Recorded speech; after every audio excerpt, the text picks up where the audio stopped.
Allez, bonjour à toutes et à tous, ravi de vous retrouver. C'est mercredi, donc c'est l'heure des émissions éducatives hebdo. J'ai complètement zappé ce lundi de vous soumettre au vote les thématiques, puisque c'est ce que je fais habituellement. Bon, de toute façon, la plupart des thématiques que je vous avais proposées dernièrement, on les a traitées. Il en reste une que vous choisissez pas depuis un moment. Donc on va la faire aujourd'hui, comme ça ce sera fait. Et je vous proposerai donc de nouveau 3 choix d'ici les prochaines semaines, toujours suivant 3 thématiques. Une thématique purement technique, donc on traite d'un sujet technique particulier, un sujet de psychologie et un sujet de philosophie qui tourne autour de la finance, du trading, tout ça. Donc c'est la thématique qu'on va faire aujourd'hui, la thématique philo, parce que ça fait un moment qu'on n'en a pas fait. Donc on va parler quand même, alors toujours d'un point de vue quand même effectif, hein, on ne va pas juste parler et philosopher sur le rapport de l'homme à l'argent, qui est donc le troisième, c'est la deuxième, je crois, mémoire qu'on fera d'émission psycho.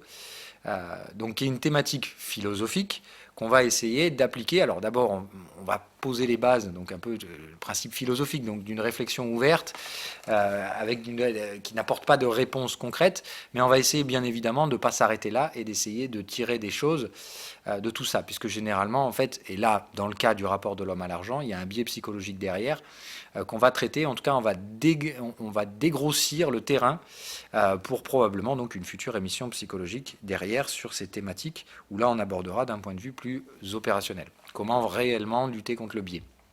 Donc aujourd'hui on va essayer de comprendre quelle est la nature de la chose qui met en place ce biais et bien évidemment encore une fois essayer de comprendre que quoi qu'il arrive tout le monde l'a et tout le monde lutte plus ou moins un peu contre la nature quand on est face à ces trucs là. Donc la question à laquelle on se pose aujourd'hui, entre guillemets, on se met en mode bac de philo face à sa copie, la complexité, enfin une thématique en gros qui tourne et qui a rapport entre l'homme et son rapport à l'argent. Donc c'est effectivement très compliqué parce que bon, il faut faire très attention à tout ce qui va être rapport ethnocentrique, c'est-à-dire que c'est toujours pareil, on réfléchit comme une population occidentalisée dans un pays riche et on a un peu de mal évidemment à se mettre à la place de quelqu'un qui n'est pas dans le même schéma que nous, mais bon là ça tombe bien, de toute façon les représentants de marché sont pour la plupart assez proches de nos raisonnements personnels. Donc ici, on n'a pas trop de problèmes. Autant dire, le rapport à l'argent qu'on a nous, que vous avez vous et moi, enfin en tout cas, il est propre à chacun, mais il y a des tendances générales qui se dessinent. Donc ici, on n'aura pas trop de problèmes, si ce n'est qu'il va falloir immédiatement, et c'est un peu la thématique ici, comprendre que le plus gros problème généré ici, c'est souvent lié à l'ethnocentrisme. C'est-à-dire que vous pensez au rapport à l'argent, à la façon avec laquelle vous-même vous réagissez à l'argent. Or, dans les marchés, même si je vous le dis, on a plutôt une population occidentalisée qui investit sur les marchés financiers, il y a des blocs très importants et ça, il va falloir le comprendre tout de suite. Donc on va scinder ça en plusieurs parties. Il faut comprendre que le rapport à l'argent, il est ancré et fondamentalement ancré dans les sociétés. Et c'est souvent les diverses influences religieuses ou instances de gouvernance qui ont moduler, entre guillemets, la façon dont différents groupes de population, là on parle de macro-groupes, réagissent à l'argent de manière complètement différente. Donc il faut faire très attention, on fera donc 2 thématiques, la façon qu'on a de penser nous, qui sera entre guillemets une espèce d'amorçage d'une émission psychologique qu'on fera après sur le biais d'avidité, et on va évidemment essayer après de projeter entre guillemets cette même vision à travers d'autres groupes, d'autres ethnies. D'accord. Alors je parle ici pas je parle au terme ethnologique du terme, de dire vraiment voilà, on va essayer de parler donc d'une méthodologie et d'un rapport à l'argent dans les sociétés asiatiques et d'une méthodologie et du rapport à l'argent dans les sociétés américano, on va être plutôt Amérique du Nord, voilà, qui sont les plus grands impactants entre guillemets du marché. Si on prend trois pôles quoi entre guillemets, l'Europe, l'Asie, les États-Unis quoi. Voilà. Et donc d'essayer de comprendre que évidemment c'est la source de beaucoup de problèmes, et notamment les problèmes géopolitiques qu'on a actuellement, qui ne sont pas directement liés à ça, mais c'est un des facteurs qui fait que ces crises auront assez peu de chances de se résoudre, du moins pas si facilement que certains le pensent. Donc on va attaquer. Je pense que le premier, le plus intéressant, c'est de commencer peut-être par nous, c'est-à-dire d'un point de vue vraiment ethnocentré européen, et pays riches de la zone euro, hein, bien entendu, entre guillemets, profil typique de l'investisseur européen, la personne relativement riche. Voilà. Quel est son rapport à l'argent ? La plupart du temps, moi je vais dénoter deux choses. Soit tout simplement vous êtes issu d'une classe populaire et vous avez un contact avec le marché et effectivement là le fossé peut être énorme. C'est-à-dire que on va dire, le fossé creusé entre la perception que vous avez de l'argent et le milieu financier fait que, évidemment, au début, tout le monde, puisque c'est le cas de la plupart des gens, va être totalement incompatible avec le marché. Autrement dit, vous êtes habitué à des montants et on va dire à des engagements monétaires relativement limités, autrement dit des dépenses de consommation habituelles, des salaires pour la plupart, et là on touche à quelque chose de totalement différent. On va vous parler de millions, de milliards, de centaines de milliards de machins, de bidules. On va pas prendre des trades pour miser 10 euros. Donc voilà, tout de suite en fait le rapport à l'argent fausse tout de suite vos rapports avec le marché, tout simplement parce que vous essayez de coller à ce qui vous semble être le marché, en sachant que vous-même vous partez d'un extrême opposé.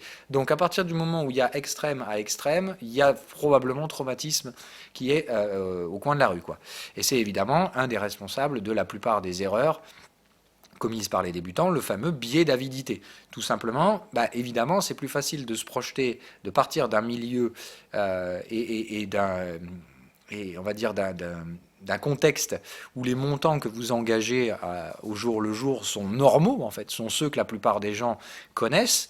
Et là, vous devez passer dans le monde de la finance, de la haute finance, de l'argent, des centaines d'euros, de milliers d'euros, de millions, de milliards. Et évidemment, ça fait tourner toutes les têtes, puisque, évidemment, l'esprit humain a cette formidable capacité à adorer tout ce qui est structure exponentielle. Donc évidemment, vous arrivez dans un schéma où là, l'exponentiarisation, vous la voyez très rapidement et ça vous fait tourner la tête. Donc ça, il faut faire très attention, puisqu'encore une fois, à partir du moment où vous passez, où la transition n'est pas fluide, il y a probablement donc le fameux traumatisme qui arrive. Et donc, le biais d'avidité qui se met en place. Vous vous rendez absolument plus compte qu'avant, vous pouviez trimer pour gagner entre 1000 et 2000 balles par mois, et que c'est tout à fait normal, et que c'est ça la réalité physique des gens qui vivent autour de vous, pour la plupart. Et vous commencez à sortir de ces sphères-là. Pour quelles raisons ? Vous n'en savez pas grand-chose. Pourquoi ? Parce que le marché vous instigue des gros numéros, des gros chiffres. Donc les gros chiffres doivent faire partie de votre quotidien. Non, encore une fois, c'est une pure connerie, une pure vision de l'esprit. Et ça, il faut faire très attention à ça. La transition, elle se fait. Et si vous vous souvenez, dans les premières émissions psychologiques que je vous avais fait, je vous en ai parlé déjà un peu de ce rapport à l'argent et du fait qu'il y a des étapes clés dans la maturation d'un trader. C'est cette insensibilisation à l'argent dont je vous avais parlé. Quand je vous parle de détruire en fait le biais d'avidité, la conclusion de ça, ce sera effectivement d'arriver à être insensible au montant. Quand je vous parle d'insensible au montant, ça ne veut pas dire que du coup vous vous êtes habitué à traiter des gros montants. Ça ne veut pas dire ça. Ça veut juste dire que vous êtes habitué à perdre l'effet d'échelle de ces valeurs complètement folles que vous entendrez à longueur de journée et qui ne correspondent pas à votre réalité physique. Il faut arriver à dissocier les deux dans sa tête et c'est très compliqué. Et c'est ça en fait qu'il faut arriver à faire. La base de ce problème, c'est le rapport qu'on a avec l'argent. Ok ? Donc comprenez bien avec ça, l'argent c'est supposé être quelque chose de palpable, de physique.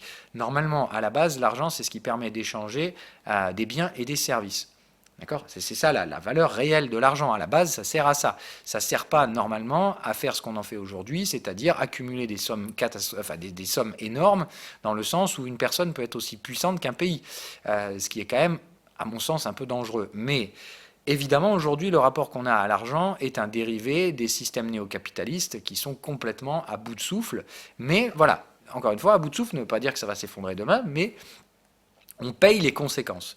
C'est une des conséquences directes des systèmes néo-capitalistes, c'est de déstructurer complètement le rapport de l'humain à l'argent. Tout simplement parce que ce même rapport, c'est celui qui rend complètement fou les masses populaires aujourd'hui, et qui va faire probablement que les gens vont finir par se soulever contre le système capitaliste. Tout simplement le simple fait qu'on frise l'irrationalité la plus totale avec des gens qui gagnent 4, 500, 600 fois le salaire de base de rémunération moyenne dans les pays. Et encore 400-500 fois, je suis gentil, il y a certaines personnes, le 0,001%, on dépasse l'entendement.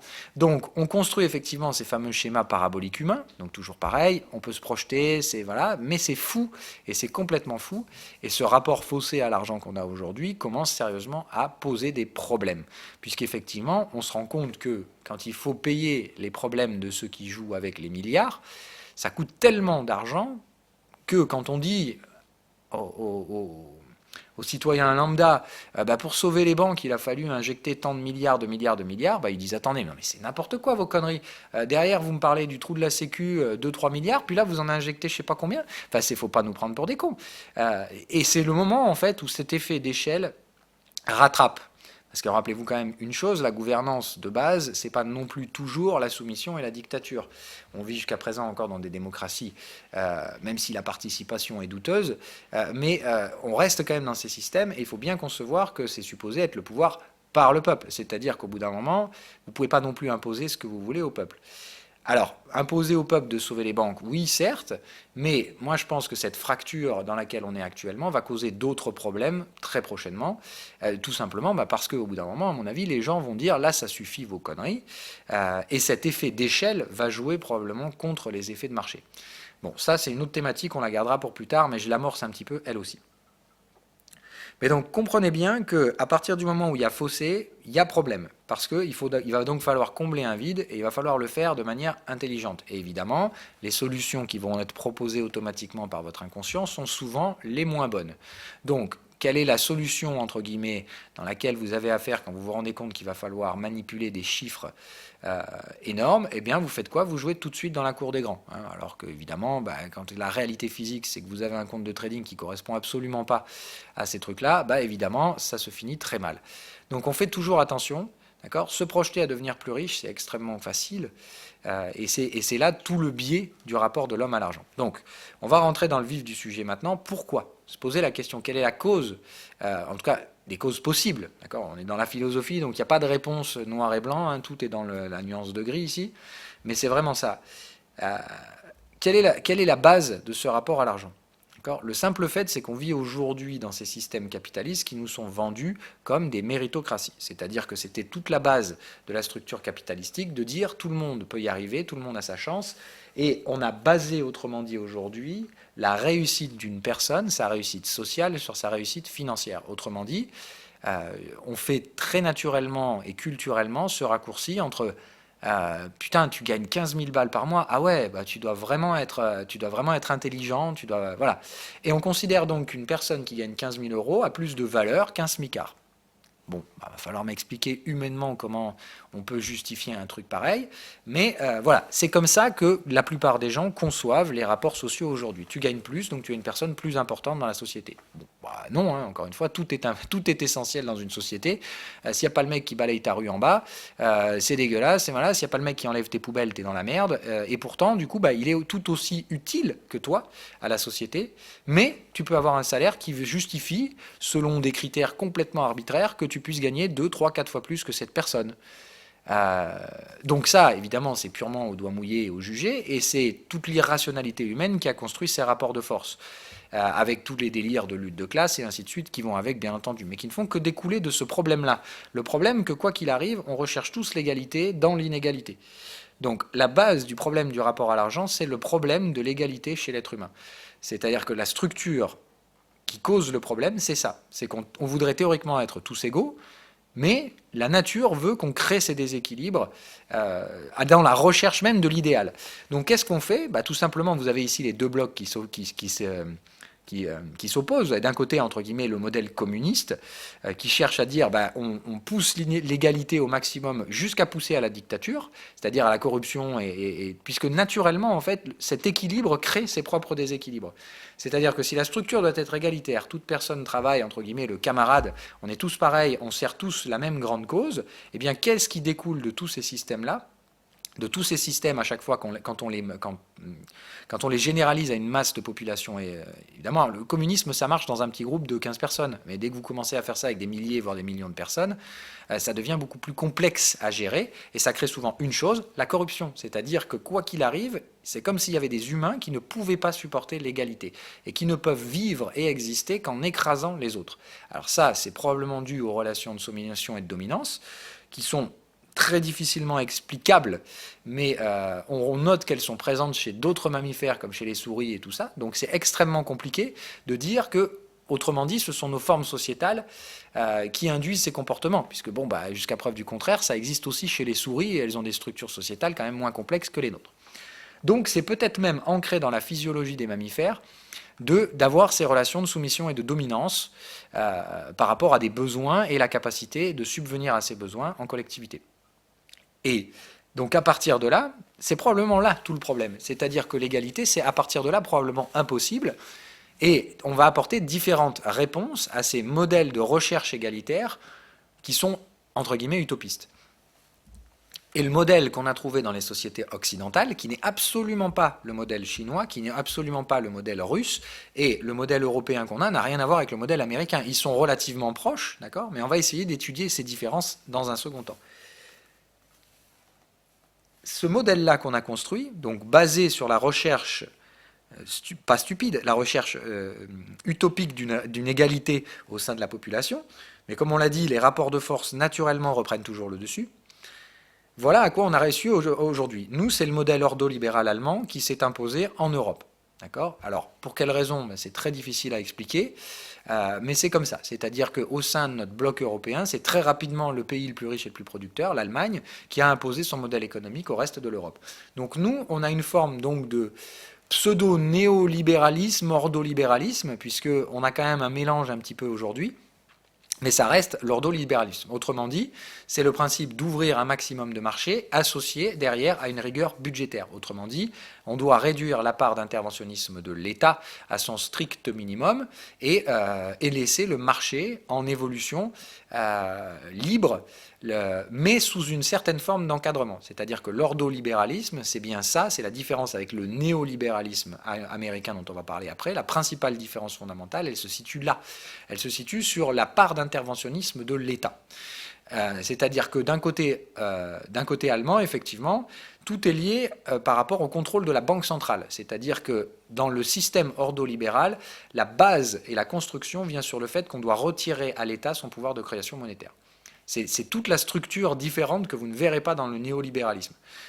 On va en parler après de ça, évidemment.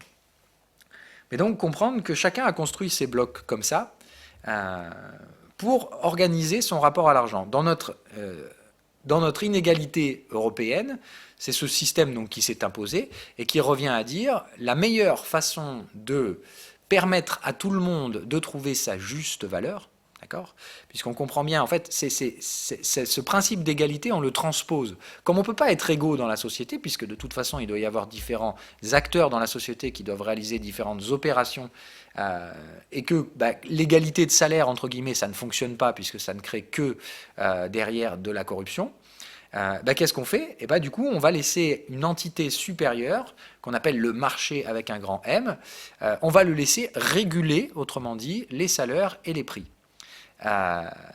Ce qui est en soi extrêmement dangereux, puisque aujourd'hui, ce marché, c'est lui-même la source de la corruption. C'est-à-dire que ce qui est dingue, c'est que comme on essaye de toucher à un principe majeur, qui est donc l'égalité, naturellement parlant, dès qu'on touche quelque chose qui se rapproche de ce qu'on essaie d'atteindre, eh bien tout de suite, il y a mise en place de corruption.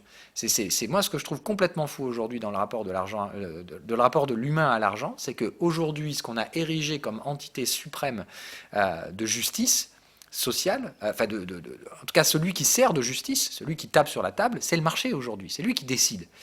Et le problème, c'est que cette hyper-entité pratiquement divine qu'on a créée, elle nous échappe aujourd'hui. Pourquoi ? Parce qu'elle est totalement corrompue. C'est-à-dire qu'aujourd'hui, les structures de marché n'ont plus rien à voir avec la liberté d'échange et la liberté de pricing qu'on nous disait autrefois. Et les dérives sont multiples. Alors en Europe, rassurez-vous, on est probablement les plus safe, on est probablement ceux qui sont le moins à la dérive. Tout simplement parce que l'ordolibéralisme allemand et sa rigueur budgétaire fait que nous, on fait très attention. C'est d'ailleurs raison pour laquelle on est les premiers à en chier dans le ralentissement économique ici. Hormis la Chine évidemment, mais la Chine a quand même encore 6% de croissance. Donc eux, ça ralentit, mais ils sont toujours en croissance bien plus que nous. Donc c'est nous qui morflons, tout simplement parce que c'est la rigueur budgétaire qui fait que nous, on tape sur... on est embêté. C'est-à-dire que quand la croissance ralentit, théoriquement, on doit relancer la croissance par des dépenses publiques. Sauf que comme l'ordolibéralisme nous l'interdit, puisqu'il veut réduire l'interventionnisme de l'État à son strict minimum, autrement dit ses fonctions purement sociales, et l'État normalement doit jouer un rôle relativement limité dans l'économie, c'est exactement le modèle ordolibéral, Et ben nous, qu'est-ce qu'on fait? Ben on est bloqué, parce que du coup, il faudrait de la dépense publique, on ne peut pas. On a perdu le pouvoir de création monétaire, et le pouvoir de création monétaire aujourd'hui en Europe, il ne correspond pas à l'ordolibéralisme allemand. Autrement dit, l'ordolibéral, il dirait, mais que dalle, il ne faut pas de QE, c'est n'importe quoi, on va laisser le marché faire. Si les prix sont trop élevés, les prix vont baisser, puis ça va se rééquilibrer. La Banque centrale n'a pas à intervenir. Voilà. Bon, problème, la Banque centrale, c'est pas que l'Allemagne qui décide, et la Banque centrale, elle décide qu'il faut faire des réformes.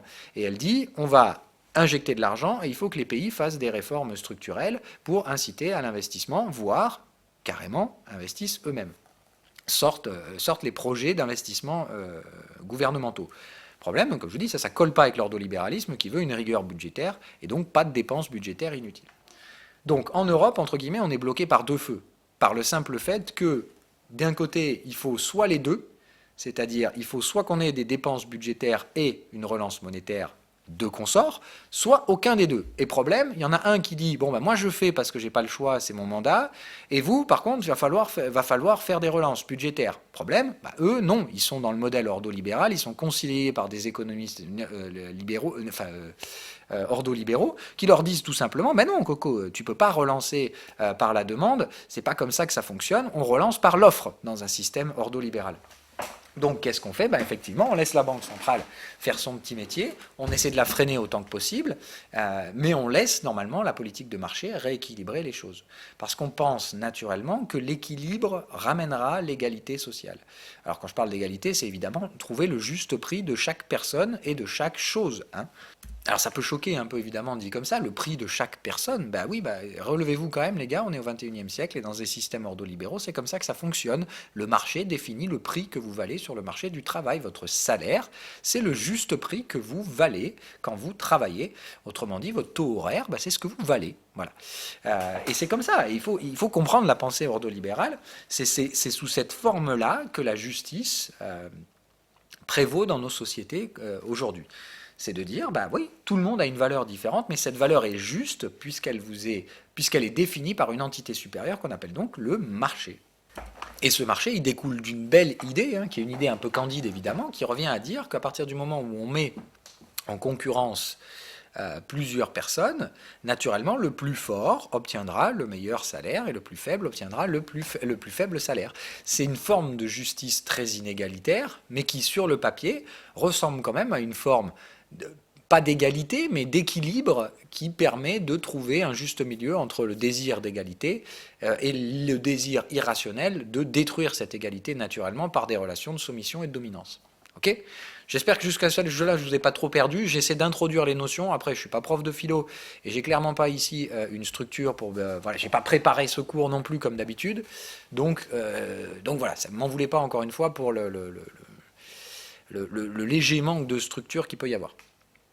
On continue. Maintenant, on essaye de se projeter sur quelle est la différence si on passe du côté outre-Atlantique. Là-bas, le rapport à l'argent, on est bien évidemment toujours dans la même chose. Le rapport de l'égalité est évidemment, bien évidemment différent là-bas, c'est-à-dire que le rapport à l'égalité chez un Américain, c'est vraiment le principe de la méritocratie. C'est ce qu'on disait tout à l'heure. C'est-à-dire que l'Amérique s'est construite sur ses idées et sur ses rêves d'égalité, qui n'avaient absolument aucun cours en Europe. Hein. Je rappelle qu'encore une fois, l'Europe à la base, c'est colonialiste. C'est-à-dire que dans le modèle historique de l'Europe, on ne pense pas du tout de la même façon que les Américains. Les Américains, c'est vraiment totalement différent. Nous, on est construit sur cette idée de relation de soumission-dominance qui provient peut-être probablement de l'ère colonialiste. Les Américains, c'est totalement différent. Eux, c'est plutôt le délire, justement, la méritocratie. Ça s'est construit sur cette idée qu'un gars peut débarquer d'un pays de l'autre bout du monde, arriver aux États-Unis et finir millionnaire. C'est ça, entre guillemets, la forme selon laquelle ils ont construit ce désir, cette utopie d'égalité, qui est encore une fois complètement folle, hein, puisqu'il y a des millions de gens qui ont immigré aux États-Unis, il y en a très peu qui sont devenus millionnaires, pour dire c'est peanuts si on prend en termes de pourcentage. Combien se sont retrouvés dans une merde noire par contre? Évidemment, c'est une autre histoire. Donc, comprenez que le rapport à l'argent pour un Américain, c'est sa réussite. C'est-à-dire que c'est encore pire que chez nous. Aux États-Unis, c'est vraiment ta valeur, c'est ce que tu gagnes. D'accord ? Donc, comment tu fais tout simplement pour accéder à une valeur supérieure quand le marché t'impose une valeur inférieure? tu triches. C'est-à-dire que le modèle américain est basé sur l'incitation à la tricherie et à la corruption. Ce qui est extrêmement dangereux, évidemment, puisque c'est le cas de tous les modèles. Hein. Le risque de tous les modèles, c'est la corruption. Mais le problème du modèle néolibéral, qui a donc construit ces inégalités les plus criantes, c'est aux États-Unis qu'on a le salaire le plus élevé et le salaire le plus faible. Enfin, qu'on a l'amplitude entre salaire le plus élevé et le plus faible qui est le plus stratosphérique. Alors, il y a probablement pire dans certains pays africains où là, bon, bah, c'est de dire de toute façon la masse monétaire, elle est répartie à 90% au niveau des gens qui gouvernent. Bon, là, c'est quand même une autre histoire. Mais là, on parle des pays dans lesquels les marchés nous importent. Voilà. Donc aux États-Unis, c'est là-bas que vous trouverez les plus grands fossés. Tout simplement, bah, c'est là-bas que les inégalités se sont construites le plus fortement par rapport à ce rêve donc de méritocratie. Autrement dit, on a perdu le pied là-bas et on est complètement hors sol. L'autre problème, c'est que bah, évidemment là-bas, la structure de marché aujourd'hui est totalement corrompue, puisque c'est elle qui justifie ces rapports totalement inégaux. Donc, comment on fait dans le modèle néolibéral pour essayer de lutter contre ça ? Eh ben, on ne sait pas. Moi, je ne sais pas encore où ça va aller demain, mais j'ai plutôt l'impression que le prochain modèle à sauter, c'est le modèle néolibéral. C'est-à-dire que je n'ai pas l'impression que le capitalisme à la chinoise, ce soit le suivant sur la sellette. Je n'ai pas du tout l'impression que le modèle européen soit prêt de sauter. Mais j'ai plutôt l'impression qu'effectivement, le prochain a des... pas l'impression que le modèle russe soit celui qui va sauter non plus. On parlera un peu du modèle russe, même si c'est celui que je maîtrise quand même le moins, je pense. Enfin, maîtriser c'est un bien grand mot, mais en tout cas c'est celui sur lequel je suis un peu le moins documenté. Voilà. Et par contre, donc, le modèle américain, lui, ça me semble être celui qui est vraiment en bout de course et qui évidemment donc a recours au plus haut niveau de corruption sur les sphères de pouvoir. Hein. C'est-à-dire qu'il faut bien comprendre encore une fois que c'est toujours l'entité qui représente le pouvoir qui va être corrompue. Aux États-Unis, c'est plus le gouvernement. Le gouvernement contrôle plus rien. Donc en fait, il n'y a pas de corruption réelle dans le gouvernement américain. Enfin, il y en a évidemment, puisque c'était la sphère de pouvoir qui précédait. Aujourd'hui, la sphère de pouvoir qui précède, qui prévaut devant tout, c'est le grand marché néolibéral américain. L'immense marché de la bourse américaine et de tous ces magnifiques produits dérivés, qui est que, effectivement, moi, je pars d'un principe, c'est une grande phrase, je ne sais plus trop qui l'avait dit, mais je trouvais ça fantastique. À partir du moment où une chose est trop complexe pour que tu la comprennes, c'est qu'elle ne sert à rien. C'est-à-dire qu'aujourd'hui, le modèle financier néolibéral est tellement complexe en produits dérivés, en assurance, en hedge, en machin, en bidule, en truc machin, que ça ne sert probablement plus à rien. C'est-à-dire qu'aux États-Unis, on a complètement perdu le pied sur la base de la chose, qui est que le marché est supposé régir la valeur. C'est-à-dire qu'il est supposé apporter la valeur aux choses et aux biens et aux gens. Donner un chiffre, voilà, par cette recherche, encore une fois, d'un équilibre très abstrait de mise en concurrence. On est sur le même système. Le néolibéralisme et l'ordolibéralisme repartent tous les deux des mêmes idées de la recherche de cet équilibre par le déséquilibre. Et le principe est qu'eux, ils ont juste adopté une formule encore plus radicale qui revient à dire quand le marché ne fonctionne pas comme on veut, on le fait marcher comme on veut. Mais toujours au profit de ceux qui veulent s'enrichir plus. Hein, puisque rappelez-vous, quand vous doublez ça à la méritocratie américaine, vous prenez en fait le simple fait que les gens qui ont la capacité de légiférer veulent avoir une représentativité sociale par leur richesse. Donc ils veulent juste devenir plus riches. Donc ils vont naturellement corrompre le système qui répartit la richesse, c'est-à-dire corrompre le marché. Et ça, c'est d'une folie furieuse, parce que si vous vous dites ça, vous vous diriez, si je projette ce milieu-là, théoriquement, entre guillemets, c'est de dire bah, les structures gouvernantes, donc les gouvernements et les personnes qui sont en place de pouvoir, vont, entre guillemets, altérer le marché. Bah, aujourd'hui, c'est différent ce qu'on voit. C'est-à-dire que c'est l'inverse. C'est-à-dire qu'au lieu de faire ça, on se rend compte que ce sont les puissances de marché, c'est-à-dire les opérateurs de marché, les grands fonds d'investissement et les grandes banques, qui dictent la loi au gouvernement. C'est-à-dire qu'on est allé encore plus loin dans la relation de corruption. C'est-à-dire qu'aujourd'hui, c'est même plus la représentant étatique qui est le corrompu, c'est carrément l'instance supérieure. C'est-à-dire qu'aujourd'hui, l'essentiel de la corruption aux États-Unis n'a même plus lieu dans la Maison-Blanche et dans les instances de pouvoir, mais dans les instances de marché qui, probablement, aux yeux d'un Américain, représentent encore plus de pouvoir que l'État lui-même. Et ça, c'est la forme la plus folle qui puisse exister. Parce que nous, en Europe, on peut aisément dire qu'on est sous cette même influence des grandes banques d'affaires et machin et compagnie, mais je pense que nous, on a une force politique plus forte que les États-Unis. C'est-à-dire que, vous voyez, moi, ce qui m'amuse aujourd'hui, c'est, je regardais la dernière fois donc le programme d'Elizabeth Warren. C'est vrai qu'il y a de quoi en faire fuir plus un. Mais encore une fois, il faut sortir des grandes lignes de ce que vous voyez sur les grands médias qui ne vous parleront, entre guillemets, que de ces grandes lignes, qu'elle veut faire tomber Facebook, des trucs comme ça. Non, il faut lire un petit peu plus. Effectivement, vous verrez tout de suite que ça reste quand même une libérale, la gonzesse. Hein. C'est plus de dire, elle fait le constat que je fais moi, c'est-à-dire qu'aujourd'hui, le libéralisme a complètement corrompu les structures de marché et que pour le faire, il faut détruire le cancer. Et le cancer, c'est quoi? C'est détruire les accumulations de capitaux qui donnent un pouvoir surhumain à certaines entités et notamment donc les GAFA. Donc pour moi, elle n'a pas tort. Je pense que ce problème est un réel problème aux États-Unis et que s'il n'est pas réglé, tout simplement, l'État ne pourra jamais retrouver son contrôle. Mais est-ce que tout simplement les puissances d'argent vont laisser l'État retrouver son contrôle? Je doute sincèrement que ce soit possible aux États-Unis. Je pense par contre que c'est exactement ce qui va se produire en Europe. Parce que culturellement parlant, je pense qu'on a des dissensions complètement dans la méthodologie et dans la façon de penser, comme je vous dis, et de répartir le pouvoir. Je pense qu'en Europe, on restera, quoi qu'il arrive, toujours sur un représentant étatique. Et je pense que la politique de marché qu'on a ici, qui touche un petit peu à ces mêmes paroxysmes globalisés des États-Unis, qui étendent un peu leurs tentacules financières sur le reste du monde, je pense tout simplement que nous, on ne laissera pas faire ça. C'est-à-dire que je pense qu'on va se découpler du marché américain à terme. C'est pour ça que je parie toujours sur la dédollarisation du monde. Tout simplement parce que aujourd'hui, leurs conneries, elles commencent... Et surtout qu'ils font peser le risque de leurs conneries sur le reste du monde. Les Américains, ils sont bien malins. Donc je pense qu'au bout d'un moment, c'est là où on va les laisser un peu tout seuls à régler leurs problèmes de néolibéralisme. Mais voilà, sous quelle forme ça se déclenchera en Europe, ça c'est une autre question. Est-ce que ce sera pour le meilleur ou pour le pire? Ce sera probablement pour les deux en même temps. Hein. Je suis ni utopiste ni dystopiste, mais il faut bien comprendre ça. C'est pour ma part le rapport à l'argent qui est un peu à la source de beaucoup de choses, comme on l'a dit, de biais psychologiques dont on reparlera, de façon de concevoir le monde par rapport à la société qui nous entoure et les modèles de répartition de la richesse qu'elles induisent, et de comprendre, maintenant on va essayer de basculer vers le modèle chinois, alors qu'un modèle que je ne connais pas non plus excessivement bien, hein. Je suis allé en Chine mais je n'ai pas non plus passé ma vie là-bas, mais j'ai discuté avec des vrais Chinois quand même, hein. Je n'ai pas construit mes théories sur rien non plus, mais voilà, qu'on soit bien d'accord, ça tient du domaine de la théorie, tout ce que je dis ici.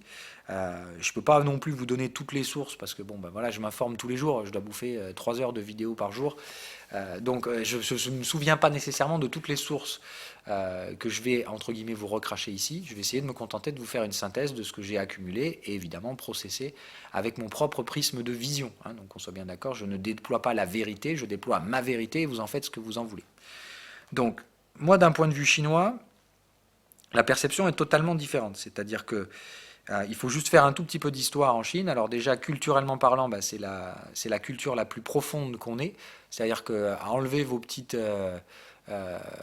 arrêtez de regarder vos petits nombrils d'Européens et compagnie. Oui, on a une histoire culturelle beaucoup plus profonde que les Américains d'ailleurs. Hein. C'est-à-dire qu'en termes de profondeur, les Américains sont les moins récents.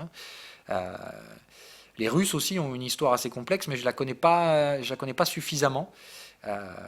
Mais ce que je peux vous dire, c'est que les Américains, c'est le plus récent. Hein. Donc, voilà, quand on vous dit, par exemple, le modèle chinois est balbutiant, il émerge. Oui, il émerge en termes de capitalisme, mais en termes culturels, ça fait des centaines d'années. Enfin, ils ont des milliers d'années d'avance sur les Européens et les Américains. Donc, il faut savoir qu'avant même que l'Europe se développe, donc sous sa forme la plus espagnols, j'ai envie de dire, puisque c'est surtout par la conquête espagnole au début qu'on s'est développé, que l'Europe entre guillemets s'est développée. Mais il faut bien comprendre. Alors il y a plein d'autres trucs hein, culturellement en Europe, il s'en est passé des trucs. Mais il faut comprendre que la culture chinoise, en termes d'ère et de civilisation, s'est développée bien avant l'Europe.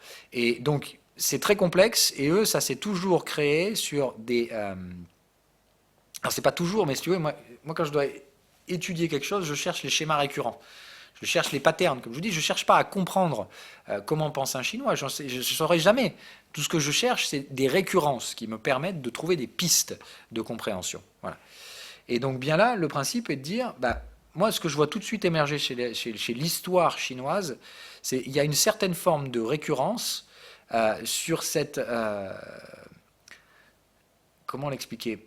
Alors, il faut que vous reveniez à l'époque donc, des dynasties chinoises, qui revenaient à dire, quoi qu'il arrive, donc c'était les plus grands empires à l'époque, hein, c'est-à-dire que c'était les plus grands cheptels d'êtres humains gouvernés par des pôles de pouvoir, c'est-à-dire en termes de population, hein, c'est-à-dire que nous en Europe on était encore dans des villages, ils avaient déjà des dynasties, quoi. C'est de dire, faut voir le truc, quoi. Donc le principe était de dire que déjà eux, en termes de regroupement sociétal, ils étaient déjà basés sur ce truc-là. La dominance était obligatoirement la soumission par la force. D'accord?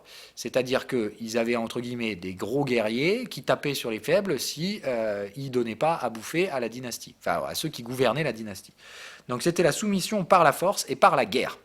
Donc il faut bien comprendre qu'il y a toute une partie astronomique de l'histoire chinoise qui revient aux guerres entre clans, quoi. Entre les trois grandes familles, entre guillemets, les Américains, non, quatre. Les quatre grandes dynasties chinoises, c'était les Wu, les Shu, les je sais plus trop quoi. Là, je me souviens plus, hein, je les connaissais, mais bref, je me souviens pas de tout non plus. Et le principe, donc, c'est que ces quatre grandes familles se sont tapées sur la gueule pendant des centaines et des centaines d'années, mais elles ont toujours réussi à trouver cette certaine forme d'équilibre, c'est-à-dire qu'elles se sont rarement détruites les unes les autres. Elles se sont toujours faites un peu mal, et puis ça se rééquilibre. C'est-à-dire qu'ils ont toujours trouvé ces fameux équilibres naturels dans la recherche de pouvoir par le déséquilibre, mais eux par la guerre. D'accord? Mais c'était la guerre physique et la soumission par la force. Jusqu'à ce qu'arrive Mao Zedong. Et là, ça arrive. Alors là, l'histoire de Mao, c'est quand même relativement... voilà, enfin, c'est une sacrée histoire. Alors, bon, avant Mao, il y a eu des prémices, hein, mais Mao, c'est le plus grand changement et c'est la chose à vraiment comprendre, je pense, pour pouvoir donner une idée de ce que... de la différence profonde de raisonnement entre le rapport à l'argent chinois et le rapport à l'argent américain et ou même européen par rapport à nous. Donc Mao, c'est clairement un révolutionnaire communiste. Si vous lisez le livre rouge, hein, vous vous rendrez compte tout de suite du truc. Alors je ne l'ai pas lu en intégralité, mais c'est très court. Hein, je veux dire, entre se taper ça et la Bible, je préfère franchement me taper ça. Mais voilà, le principe est que donc... l'idée de Mao, c'est d'unir les autres par l'opposition. Hein, c'est toujours pareil, c'est-à-dire que du coup, on veut détruire l'opposant par l'union. Mais il faut toujours que l'union existe par opposition à. Donc, lui, son but, c'était de fédérer les groupuscules indépendants chinois pour lutter contre l'envahisseur japonais, enfin les différents envahisseurs de l'Empire chinois. Et donc, le principe est que ça bizarrement pas trop mal réussi. Et là où c'est très amusant, parce que la base de la structure actuelle de rapport à l'argent chinoise est probablement basée à ça, c'est-à-dire que Mao est la première personne à avoir accepté dans son gouvernement après le premier libéral chinois, entre guillemets, qui est, j'ai oublié complètement son nom, bordel de merde, je le savais mais je l'ai oublié, pourtant je l'ai vu il n'y a pas plus d'une semaine. Alors, il faudrait quand même que attendez, je vais rechercher le nom, parce que c'est quand même important. Voilà, Deng Xiaoping, parce que effectivement, c'est quand même important de citer les bonnes personnes. Donc, il faut bien comprendre un truc. Dans le rapport de l'argent avec la Chine, vous avez toute la complexité du rapport qu'on peut trouver entre Mao Zedong et Deng Xiaoping. C'est-à-dire que Mao Zedong, c'est la vision, entre guillemets, de la social dictature. C'est-à-dire que lui, le principe, c'est que pour le bien-être de tout le monde, il faut imposer il faut imposer une dominance de fer indiscutable. Encore une fois, Mao Zedong, il faut faire très attention à ce qu'il a fait, mais il a aussi commis des choses affreuses. Donc il faut bien comprendre que, selon lui, l'égalité ne se trouve, la recherche de l'égalité ne se trouve que par une dominance forte. C'est-à-dire que Deng Xiaoping, c'est de dire... Quoi qu'il en soit, pour lui, l'égalité sociale n'existe que par une dominance très forte, à tel point que c'est un peu l'autocratie, entre guillemets. En tout cas, c'est très... pour lui, voilà, le pouvoir décisionnel doit être imposé. Voilà. Donc, c'est pas vraiment le délire communiste de base. Hein, donc là, c'est plutôt de dire, c'est la dictature communiste. Voilà, la vision entre guillemets de Mao. Mais toujours pour la recherche du meilleur. C'est-à-dire qu'encore une fois, il suffit d'avoir quelqu'un de bien intentionné et ce que vous obtenez derrière restera à la fois une dictature, c'est-à-dire qu'il y a toujours des choses horribles, mais le problème c'est quand vous avez un dictateur qui a juste envie de son propre pouvoir. Voilà. Alors que Mao avait quand même, à ce moment-là, quand même des visions ancrées dans sa propre personne, que vous voyez justement dans le livre rouge, qui sont quand même très altruistes. C'est-à-dire que vous pouvez arriver à avoir un dictateur instruit, altruiste, comment dire, je cherche le mot mais je trouve pas, avec une vision d'une certaine forme d'humanisme en fait. Donc c'est un peu fou de dire effectivement un dictateur, un mec qui a réussi à tuer des centaines de milliers de gens par des formes indirectes. Encore une fois, c'est pas lui qui appuie sur la gâchette nécessairement, mais voilà, il avait conscience que cette dureté, elle devait être faite par les pôles d'État pour que les gens en bas puissent profiter d'une certaine forme de sociale égalité. Bref, c'est un peu fou dans sa tête, enfin dans sa tête, pas dans sa tête, j'en sais rien, mais voilà, c'est une psychologie très particulière. Moi, j'ai du mal à comprendre encore ce genre de psychologie, mais c'est aussi fascinant ces gars-là. C'est pour ça qu'ils marquent l'histoire. Et à côté, Deng Xiaoping. Et là, c'est une toute autre histoire. Donc, c'est pas une relation, c'est une relation presque symbiotique qu'il y a entre ces deux êtres. Et à la fois, ça a créé des choses formidables, ça a aussi créé des choses horribles, évidemment. Mais bref, ces deux-là se sont, entre guillemets, accopinés pour former ce que vous avez aujourd'hui, c'est-à-dire la dictature socialiste chinoise de marché. Parce que si vous regardez ce que fait Deng Xiaoping, c'est l'opposé. Deng Xiaoping, c'est l'ouverture aux États-Unis, c'est le marché, c'est la libéralisation, c'est de dire effectivement il faut amener de la concurrence, il faut amener de l'investissement étranger. Donc en fait c'est lui qui ouvre les portes de la Chine. Voilà. Il faut bien comprendre que Deng Xiaoping c'est celui qui ouvre les portes de la Chine et qui les ouvre surtout très grands au modèle néolibéral américain. Alors évidemment il est hors de question que la démocratie... J'enlève direct le mot démocratique de la Chine, on est bien d'accord. Je ne pense pas faire une critique déplacée de ça. Donc, on va appeler ça, voilà, vraiment la dictature sociale, la dictature socialiste chinoise. Quand vous essayez de coupler ça avec le géant néolibéral américain, autrement dit, c'est évidemment deux extrêmes qui, comme par hasard, s'attirent. Et c'est complètement fou puisque cette alliance, je vous dis, elle s'attire entre Mao et Deng. Et le principe, c'est que c'est ce qu'on vit aujourd'hui, et c'est la façon qu'ont de concevoir l'argent dans le système chinois aujourd'hui, avec toute l'ambiguïté de ces deux extrêmes.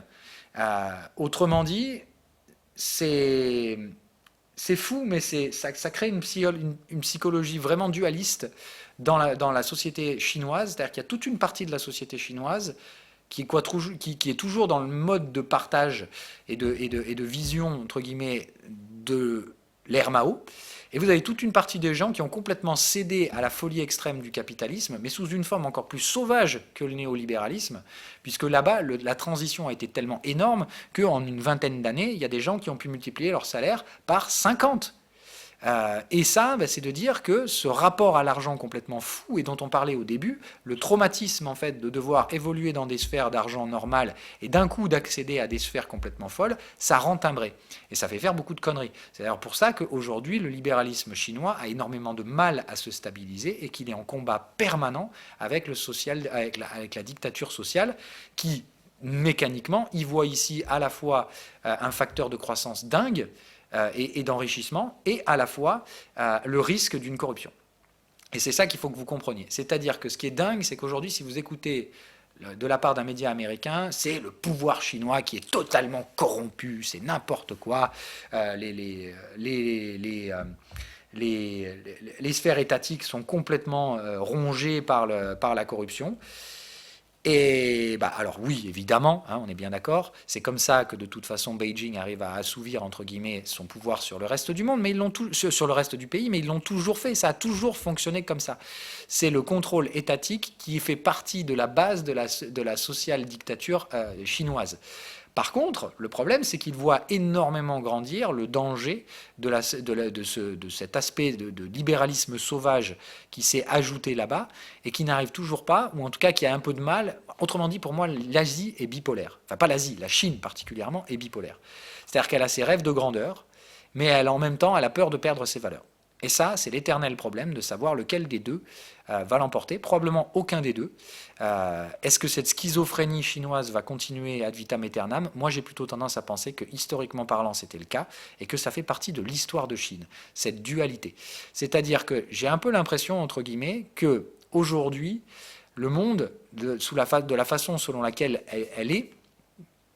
il est organisé, c'est de dire, c'est des empires qui se succèdent les uns après les autres. On vit actuellement sur une ère de dominance américaine.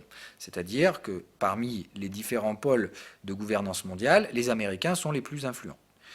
Autrement dit, dans l'histoire, ça a été la Chine en premier, ensuite ça a été l'Europe, et aujourd'hui, donc, on est sous sphère de dominance américaine. La grande question étant donc de savoir, théoriquement, quelle serait la prochaine.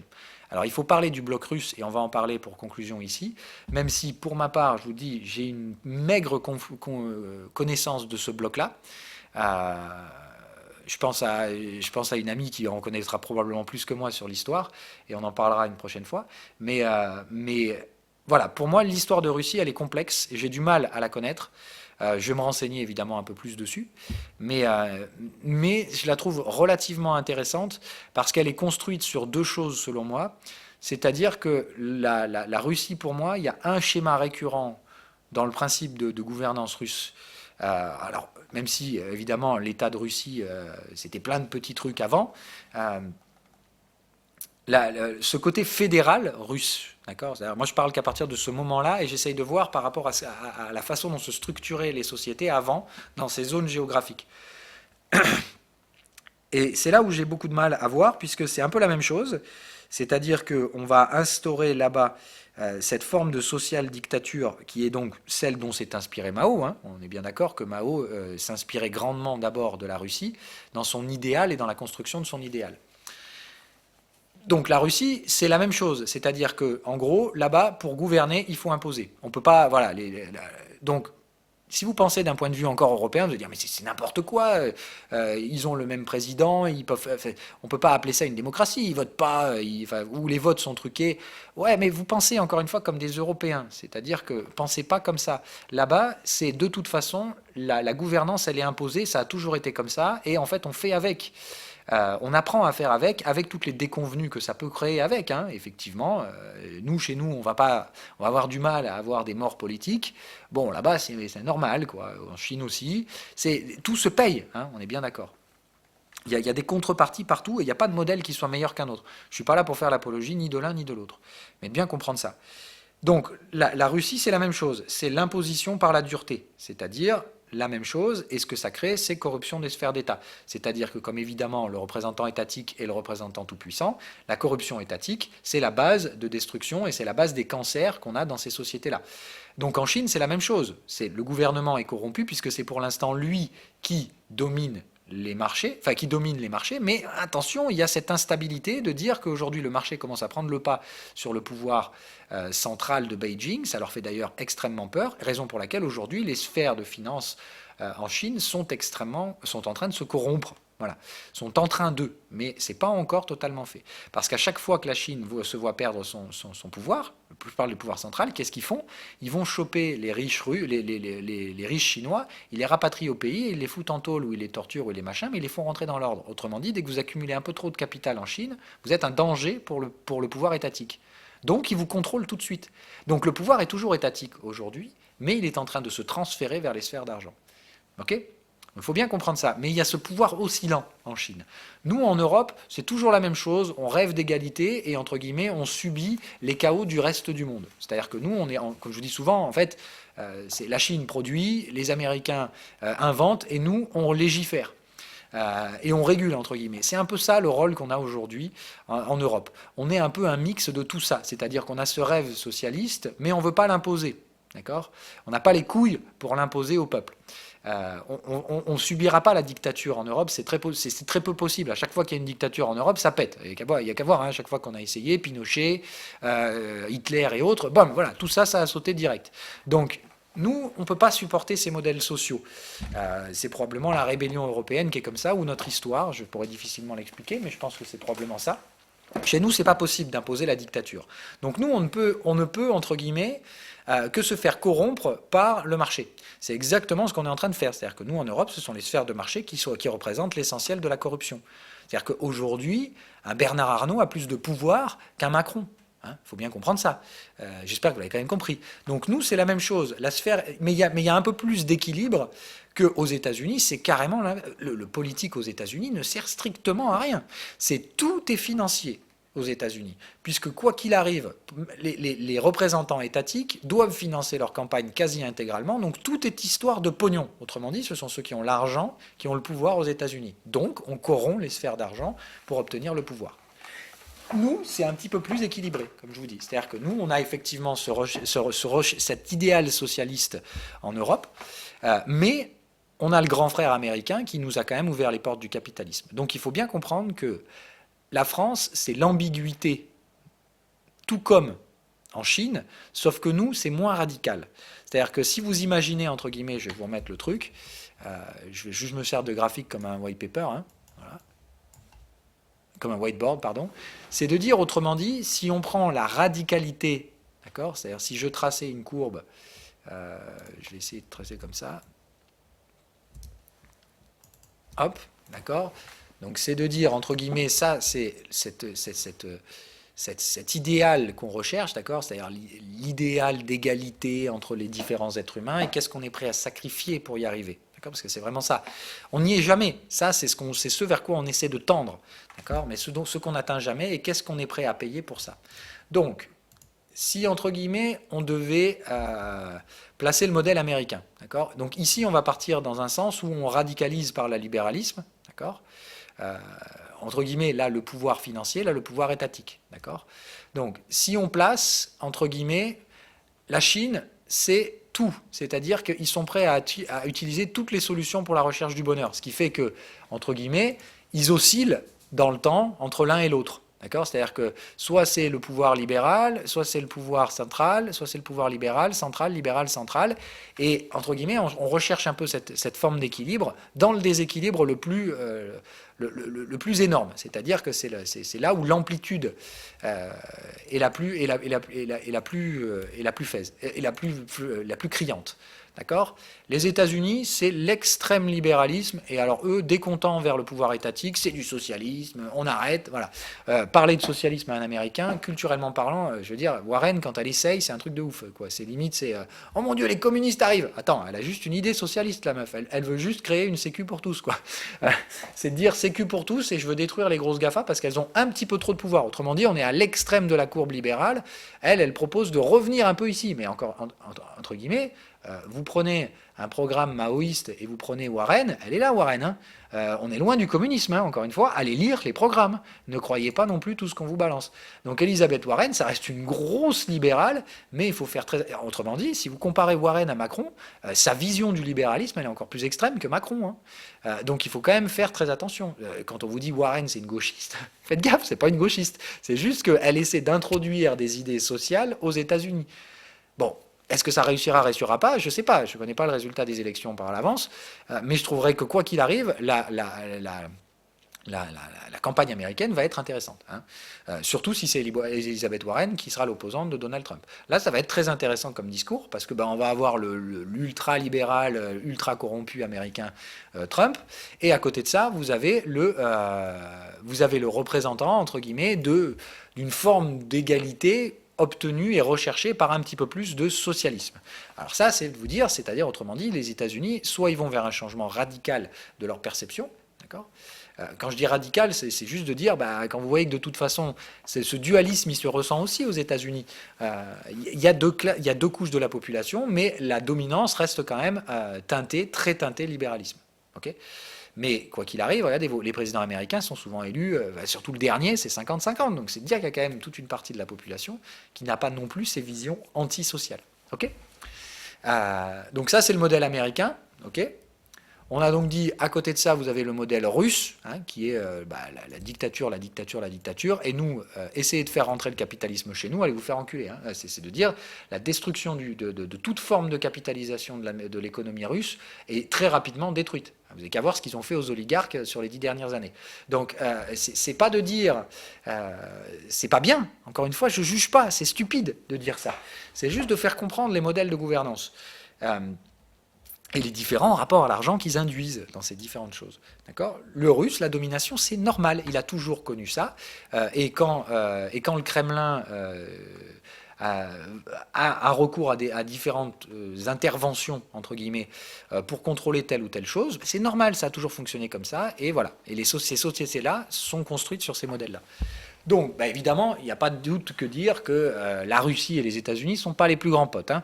Alors quand derrière, on a eu l'autre compte Trump qui allait nous dire « Mais j'adore Poutine !» Moi, je savais très bien que ça allait mal finir, ça. Enfin, voilà. En tout cas, ces deux blocs auront toujours du mal à s'entendre. D'accord ? Mais par contre, ils s'entendront très bien avec les blocs intermédiaires. Donc, comme on a dit, le bloc chinois qui, lui, c'est l'envers de tout ce qui est possible. Ils sont capables d'aller jusqu'à un capitalisme débridé comme les Ricains. Alors bon, je dis j'englobe, mais c'est pas possible. Hein. C'est juste de dire c'est un petit peu plus étiré, quoi. C'est-à-dire qu'ils sont capables d'aller jusqu'à des formes extrêmes de capitalisme, tout en étant capables d'aller à des formes extrêmes dictatorial, sans aucun problème. Voilà. Ils le font sans aucun problème. Et au milieu, vous avez l'Europe. Nous, on évolue et on essaie de tenir un peu au milieu de tout ce bordel. C'est-à-dire que nous, dès qu'on est un peu trop libéral, où tout de suite les gauchistes se calment, il y a une certaine forme de recentrage très rapide en Europe. Ce qui fait d'ailleurs aussi qu'on a énormément de mal à trouver nos équilibres. Mais par contre, et ça vous pouvez aller le chercher où vous voulez, on est la population la plus heureuse au monde. Je veux juste vous dire ça. Hein. C'est-à-dire que, évidemment, les Français, on n'est jamais contents, on est machin, on est tout bidule. Mais globalement, c'est-à-dire si on prend toute l'Europe en compte par rapport à tous les autres blocs, nous sommes le peuple le plus heureux au monde. Sur des critères, évidemment, probablement très ethnocentrés, c'est-à-dire qu'on regarde ce qui nous plaît. Hein, mais voilà, entre guillemets, théoriquement, selon des standards de bien-être social, d'accord, on serait théoriquement le peuple le plus heureux du monde. De manière très globale, et encore une fois, on ne peut pas individualiser ce truc-là. C'est-à-dire que ça ne veut pas dire « Ah, vous êtes européen, vous êtes heureux ». Non, ça veut juste dire « Attends, t'es heureux, t'es malheureux », mais de manière globale, et si on devait comparer par rapport aux autres, théoriquement, c'est nous qui avons le modèle de bonheur le plus... ça se joue à pas grand-chose, hein, encore une fois, ça ne veut pas dire « Les autres sont malheureux, nous on est heureux ». Mais c'est bien de dire que, au final, moi, de toute façon, c'est la vision que j'ai du monde, probablement parce qu'elle m'est induite par ma propre société, qui est de dire que, quoi qu'il arrive, c'est pas dans la recherche de l'extrême qu'on retrouvera ce qu'on recherche. D'accord ? Pour moi, c'est en tempérant justement ces extrêmes qu'on arrive à dialoguer. Mais maintenant, si on sépare tous ces pôles, d'accord ? Vous vous dites, maintenant, essayez de réfléchir. Ces deux-là, ils pourront jamais être d'accord. Mais par contre, quelles sont les interactions fortes qu'on peut créer ? Évidemment que les États-Unis et la Chine vont partager un énorme plaisir à échanger sur les sphères libérales, sur les sphères extrêmement libérales. D'accord ? Il va de soi que la copinage politique entre la Russie et la Chine, c'est génial. D'accord ?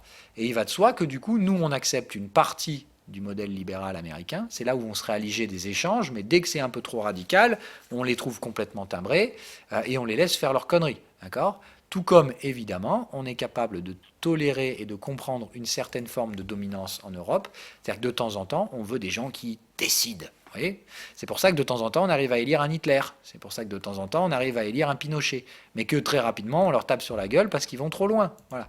Donc, le principe, c'est que introduire les dictatures en Europe, c'est pas possible. Ça fait des dizaines et des dizaines et des dizaines d'années que la Russie essaye de le faire. Hein. Bon, c'est pas, encore une fois, je pense pas inventer quelque chose ici. C'est pas, ça me paraît non seulement logique et de dire que oui, évidemment, que le Kremlin fait tout pour essayer de corrompre les instances européennes. Maintenant, il n'y arrive pas, d'accord, hein, qu'on soit bien d'accord. C'est-à-dire que dès qu'il va sur des structures un peu extrêmes, ça passe pas. Est-ce qu'il a financé le Front National, essayé de faire ceci, cela ? Mais bon, j'ai pas envie de... Alors certains vont dire, mais non, il est conspirationniste, Phil. Mais oui, c'est quand même... Enfin, pour moi, ça me paraît juste logique. C'est juste de dire, si vous avez besoin derrière de preuves et tout ça, des preuves de corruption, c'est souvent très difficile à trouver. Mais bon, c'est de dire, est-ce que vous ne trouvez pas très rapidement l'intérêt que pourrait avoir le Kremlin à avoir des extrémistes arriver en Europe ? Évidemment que ça leur plairait bien. Hein. Donc c'est tout le principe de dire... Évidemment que la Russie essaie de déstabiliser politiquement l'Europe. Mais c'est juste normal, putain, c'est logique en fait. Si vous avez ça devant les yeux, vous dites, mais bien sûr qu'ils essayent. Vous croyez quoi? C'est normal. Ils essayent d'étendre leur influence sur le monde. Comment? Ben, en le faisant à travers la Chine et à travers l'Europe, puisqu'ils peuvent clairement pas le faire à travers les États-Unis. Et ils peuvent beaucoup plus facilement influencer les décisions en Chine qu'en Europe, puisque là-bas, ils sont prêts à tolérer beaucoup plus d'interventionnisme que chez nous. Mais nous, qu'est-ce qu'on fait? Ben, nous, évidemment, on peut dialoguer avec tout le monde. Mais le dialogue qu'on peut avoir avec la Chine, et c'est ça que moi je trouve très intéressant aujourd'hui, c'est que pour moi le pôle aujourd'hui de toute ma recherche, c'est de savoir ce qui va se passer entre la Chine et l'Europe. Parce que je pense que tout l'intérêt du modèle de gouvernance mondiale tourne autour de cette simple question-là. C'est-à-dire que ces blocs-là ont très peu de probabilité de diverger par rapport à leur modèle en cours. Ok ? J'ai pas l'impression que les Américains vont devenir libéraux, vont devenir socialistes. Alors ce serait cool qu'entre guillemets tout le monde se recentre, c'est-à-dire que dans un monde parfait, entre guillemets, tout le monde tend vers l'Europe, quoi. C'est-à-dire que entre guillemets la Russie commence à tolérer un peu de capitalisme, de même que l'Amérique commence à faire rentrer un peu de socialisme dans leur programme. Et en même temps, la Chine commence à réduire entre guillemets, c'est-à-dire commence à réduire son amplitude. Elle commence à réguler son capitalisme, autrement dit. Hein, et imaginez-vous de vous dire, voilà, si la Chine aujourd'hui occupe cette sphère d'influence sur notre belle échelle, c'est de dire, demain, elle essaie de se comprimer, de comprimer l'amplitude, c'est-à-dire de rejeter les sphères extrêmes de capitalisme et d'assouplir un petit peu la forme dictatoriale du pouvoir étatique. Moi, théoriquement, c'est dans ce monde-là que je rêverais de vivre demain, et je rêverais de faire grandir mon gamin. Probablement utopiste, donc pas la réalité. Moi, ce qui m'intéresse, c'est pas ça. C'est justement vraiment de dire, je pense pas que les deux blocs-là ici vont changer grand-chose dans leur monde, dans leur façon de vivre et tout ça, mais ce qui m'intéresse, c'est de savoir qu'est-ce qui va se passer. Est-ce que l'Europe va devenir aussi schizophrène que la Chine, ou est-ce que justement l'Europe va réguler la Chine? Tout cet intérêt-là aujourd'hui, c'est probablement la construction de la nouvelle route de la soie et des interactions fortes qu'on va créer avec la Chine. Est-ce que les interactions qu'on va avoir vont, autrement dit, moi j'ai toujours tendance à penser que quoi qu'il se passe, c'est souvent l'entre-deux. Donc comme je vous dis, si on part... Attendez, je vais recréer des petites bulles, parce que c'est mieux comme ça, parce que surtout que celles-là, je peux les redimensionner pour vous faire comprendre le truc.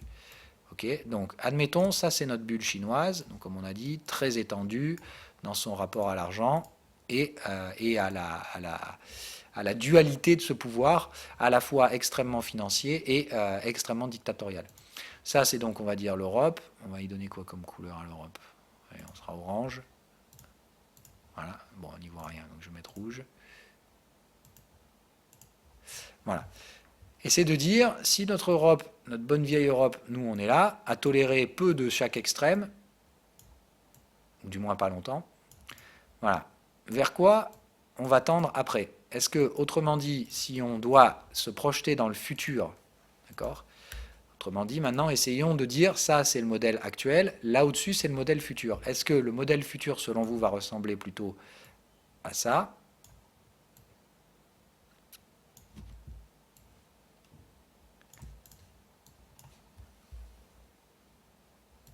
Putain de bordel, je vais pas y arriver. Pourquoi je peux plus... Qu'est-ce que c'est que ça? Ah, ok. Ah, mais non, mais ça, il faut que je laisse.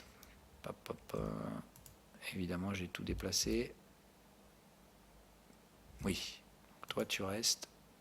Mais je te bloque. Voilà. Et donc, est-ce que je vais y arriver? Voilà.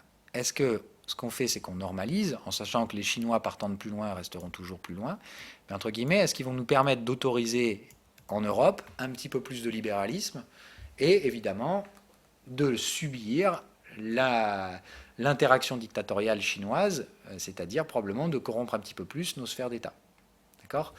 Donc, moi, c'est tout l'enjeu du futur.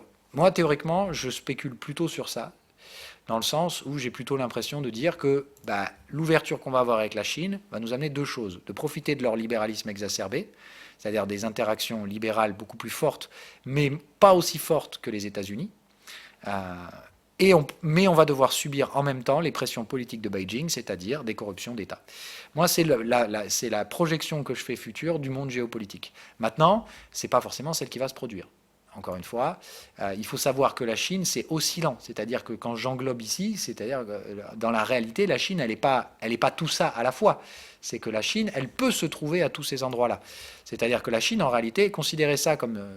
voilà. Si on considère donc libéralisme et forme extrême de socialisme, enfin forme extrême de gouvernance, donc dictateur, pardon, rien à voir avec le socialisme. Hein. Entre guillemets, comme je vous dis, la Chine, c'est juste de dire, elle fait ça. Elle a une courbe d'oscillation, elle oscille entre les deux, elle passe un peu de temps là, un peu de temps là, mais elle a une amplitude de répartition qui peut aller donc de l'extrême capitalisme à l'extrême dictatorial. Donc nous, en Europe, évidemment, on est un peu plus... Voilà. Est-ce que, entre guillemets, on va servir de compression de leur amplitude de trucs, entre guillemets, ils ont goûté le capitalisme à l'américaine, on va leur dire, ok, vous vous rendez bien compte que c'est n'importe quoi le capitalisme à l'américaine, essayez plutôt de trouver un juste milieu avec le capitalisme européen. Et donc, naturellement, de réduire l'amplitude capitalistique. Mais évidemment, l'Europe, elle fera ça comment? Elle n'ira jamais dire, par contre, vous pouvez continuer de tuer vos opposants politiques. Elle va juste dire, bon, ben là, par contre, vous êtes obligé d'autoriser les syndicats, et vous êtes obligé de faire des élections partielles, machin, et voilà, vous êtes obligé d'amener un peu de démocratie dans la dictature. Donc, pas possible d'aller vers des formes extrêmes de dictature, là encore. Donc moi, je parie plutôt sur ce schéma-là d'une interaction forte entre l'Europe et la Chine dans le monde de demain. Parce que je pense que les vieux pôles, d'accord, les vieux pôles russes et les vieux pôles américains qui s'opposent, vont très probablement y perdre à ce jeu-là. Donc maintenant, de savoir qui est le prochain pôle du monde, je suis navré de le dire, mais j'ai plutôt l'impression que ce sera la Chine. Voilà. Tout simplement parce que c'est là-bas que se trouve la plus grosse population mondiale, la plus grosse croissance, et j'ai plutôt envie de dire que c'est là-bas qu'il se passera des trucs demain. Donc ça ne veut pas dire la mort du capitalisme américain pour moi, encore une fois, je le répète, ça veut juste dire le déclin de la dominance américaine. Pas de leur forme de capitalisme, je pense qu'ils ne changeront pas. Je pense que c'est tellement ancré chez eux que voilà, tout ce qu'ils vont faire, c'est tout simplement revenir un peu à la normale avant de repartir vers du capitalisme. C'est-à-dire que quoi qu'il arrive, même si c'est Warren qui passe, on va vous dire, mais mon Dieu, ça y est, les Américains sont socialistes et tout. Vous allez voir, attends déjà, avant qu'elle passe des lois au Congrès, avant qu'elle arrive à faire voter ces trucs, bon, faut vous dire un truc, c'est très peu probable que ça marche. Donc, l'idée d'un socialisme américain, à mon avis, ça m'étonnerait que je vois ça de mon vivant. Voilà. L'idée d'une économie américaine un peu moins libérale, ça oui, je pense qu'on le verra, et je pense très sincèrement que Trump ne va pas être réélu. Alors il y en a beaucoup qui se disent, mais c'est évident qu'il sera réélu, c'est génial, plus c'est évident, moins ça se produira. Donc moi je pense toujours encore une fois que c'est pas Trump le prochain président des États-Unis. C'est ce que je pense, j'ai pas dit que j'allais forcément une implication sur le futur, c'est pas moi qui choisirais, c'est les Américains. Mais dans le modèle dans lequel on est aujourd'hui, j'ai plutôt l'impression que Trump a préparé le terrain justement pour une forme un peu moins libérale en fait. Voilà, parce que tout simplement, Trump, ce qu'il a fait, certes, parce que c'est toute la folie de perception du monde actuel. Vous pensez que Trump, il se situe où? Il est extrêmement libéral ou il est extrêmement étatique? Réfléchissez bien en fait, parce que vous avez probablement la mauvaise réponse. À la base, tout le monde pense que Trump c'est le pote des marchés, que c'est l'ultra-libéral. Non, en fait Trump c'est tout l'inverse. Il a fait quoi Trump depuis qu'il est arrivé? Déficit budgétaire, relance, plan fiscal. Alors oui, il a fait un plan fiscal qui favorise les ultra-riches, ce qui fait qu'on a une perception financière du truc et que ça a évidemment profité aux sphères de marché, donc aux sphères capitalistiques. Mais Trump, c'est pas un capitaliste. Trump, c'est le pouvoir étatique et tout ça, mais pour réussir à s'imposer, il a été obligé de se mettre les sphères d'argent dans la poche. Donc qu'est-ce qu'il a fait? Il a soudoyé les sphères d'argent et il a essayé d'obtenir sa corruption politique en corrompant les sphères de marché. C'est exactement ce que fait Trump. Trump aujourd'hui, il est en train de corrompre le pouvoir financier pour essayer d'obtenir son pouvoir politique. Je pense clairement qu'il va échouer.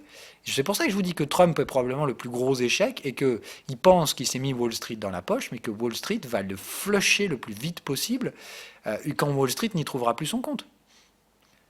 C'est quoi l'intérêt de Wall Street à avoir Trump au pouvoir? Le mec, c'est cool, il a fait un tax plan, du coup les riches sont devenus encore plus riches, c'est fantastique.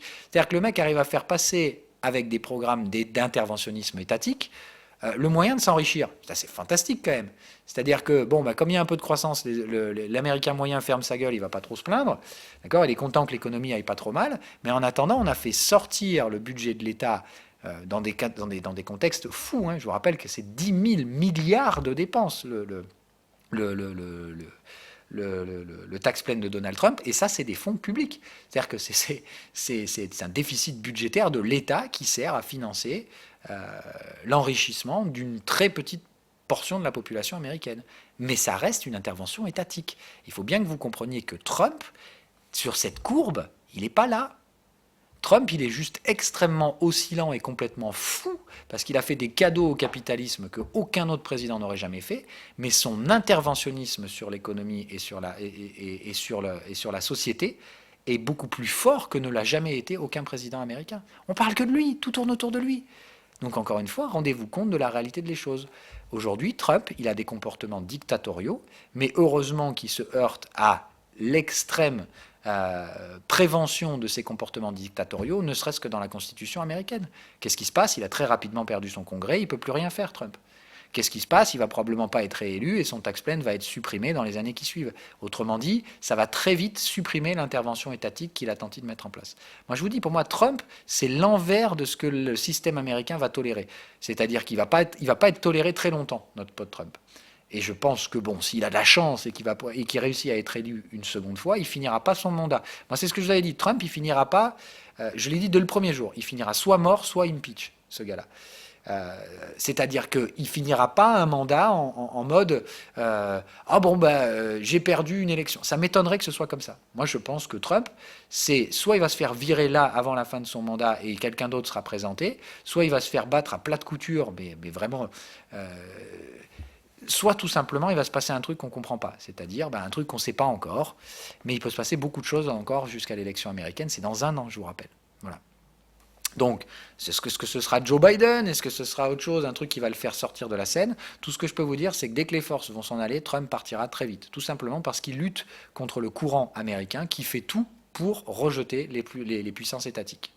Donc, quoi qu'il arrive, Trump essayant d'instaurer une puissance étatique forte va probablement se faire dégager. Quand je vous dis que j'ai quand même une conviction relativement forte par rapport à Trump, c'est pas nécessairement que par rapport à sa personne, c'est parce qu'effectivement son comportement s'ancre dans énormément de schémas que je vois, mais pas que chez lui et pas que dans sa propre petite personne narcissique, dans tout le schéma, si vous voulez, pour moi c'est lui le déclencheur de beaucoup de choses et notamment donc du déclin américain, c'est-à-dire du passage de pouvoir économique mondial de l'Amérique vers la Chine. Je pense que c'est le déclencheur. Maintenant, est-ce que ça prendra 4 ans de plus? J'en sais rien, mais voilà. Tout ce que je peux vous dire, c'est que pour ma part, en tout cas, c'est comme ça que je fais aujourd'hui. C'est-à-dire que mes interventions libérales, c'est-à-dire que ma partie capitalistique, mon capital, je l'oriente plutôt vers la Chine parce que je pense que c'est là qu'aujourd'hui on aura le plus d'interaction dans le futur entre l'Europe et la Chine. Et évidemment, derrière, mes convictions sociales ne vont pas du tout avec la folie chinoise d'imposer ça au monde. Et évidemment, donc voilà, moi je suis plutôt un démocrate dans l'âme. Donc moi j'essaie surtout de sauver la démocratie aujourd'hui par des méthodes. Voilà, hein, vous savez ce que j'en pense. Je fais pas trop de politique ici, donc je vais essayer de rester très vague sur cette thématique-là, parce que je respecte les volontés de chacun. Hein. Vous avez le droit de vous trouver où vous voulez là-dessus, hein, de dire si vous êtes plutôt donc effectivement de conviction de droite, on va dire en France, ou si vous êtes plutôt de conviction gauchiste, puisque c'est un peu ça que représente entre guillemets cette courbe chez nous dans notre perception d'Européens. Où nous, évidemment, les formes s'équilibrent. C'est-à-dire que nos formes sociales sont évidemment moins extrêmes que les formes sociales russes et chinoises. Et évidemment, nos formes libérales n'ont rien à voir avec les libéraux américains. Voilà, bref, sur ce, j'espère que ça vous aura intéressé aujourd'hui. Moi, je pense que ça l'était. Bon, évidemment, c'est toujours sympa. Moi, j'adore après philosopher et prendre le temps de le faire. J'espère que ça vous aura plu aussi. Navré de vous avoir imposé le thème, mais bon, de toute façon, dans les 3 thèmes que je vous proposais dernièrement, on a traité les 2 autres, donc je me disais que j'avais plus que celui-là à faire. C'est donc chose faite. D'ici la semaine prochaine, je vous proposerai donc 3 nouvelles thématiques, psycho, philo et technique. Bye bye.